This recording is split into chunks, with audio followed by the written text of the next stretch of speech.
Peter Pan, that's what they call me. I promise that you'll never be lonely. Peter Pan, that's what they call me. Welcome back to another WrestleMania review. We have WrestleMania 11 for you. Now this one, I've heard, is very terrible. It's almost as terrible as WrestleMania 9. That's what I've heard. I don't believe it. To me, the worst WrestleMania of all time will always be WrestleMania 9. Nothing is worse than that one. Even though I have some mentions that I will review. I have some WrestleManias I can compare to WrestleMania 9. But, so let's start this off. We have America the Beautiful Performance. It's so bad, it doesn't tell you who sang it. I forgot to mention, this took place on April 2nd, 1995, in Hartford Civic Center, Hartford, Connecticut. So, our first match, we had the British Bulldog and Lex Luger, also known as the Allied Powers. Yes, that's their team name, the Allied Powers. What a stupid tag team name. Versus Jacob and Eli Blue. I don't remember either one of them. Before I actually get into this, I don't remember this WrestleMania at all. I know I've seen it before. I always liked the cover, like the poster art on how dark it was and how in the purple. But I know I watched it one time and I didn't really like it. Then we had and the Allied Powers won in 6 minutes 34 seconds. Just not a good way to start out WrestleMania, even though Lex Luger and the British Bulldog are two good favored peoples and a lot of people like them. And I like them both, just they didn't seem to do really good here. Then we have Jeff Jarrett. Good old Double J, Jeff Jarrett. Gotta love him. I know I'm a fan of him. Defending the Intercontinental Championship against, that's right, Razor Ramon. Gotta love him too. Razor Ramon had the 1, 2, 3 kid out with him. I am a little behind. I should have known this a long time ago. I didn't know the 1, 2, 3 kid was really X-Pac. So yeah, say what you want in the comments. I wasn't that smart and I didn't look at that like that. So we had Razor Ramon defeating good old Double J Jeff Jarrett in 13 minutes 32 seconds. That was actually a really good match. I enjoyed that one. Then we had Nicholas yeah, I'm not going to get these names right. These are people getting interviewed. Nicholas Turturros. I have no idea.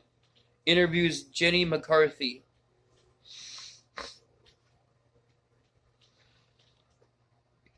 Then we had Shawn Michaels and Sid. Yeah, that's all it says. It's Shawn Michaels and Sid. I mean, this WrestleMania has to be that bad if it's not going to tell us much. Then we had King Kong Bundy, a good legend, versus my man, The Undertaker. And if I didn't mention this before, last year at WrestleMania 10, Undertaker missed it. That was his first WrestleMania, his first missed WrestleMania due to injury. Of course, Undertaker won here in 6 minutes 36 seconds. Could have gone longer. It was even though it was a good match, that was personally my favorite match on this whole card. We had Nicholas interviews NFL star with Bob Backlund, and then good old Jonathan Taylor Thomas playing chess. Oh, Bob Backlund plays chess with Jonathan Thomas Taylor.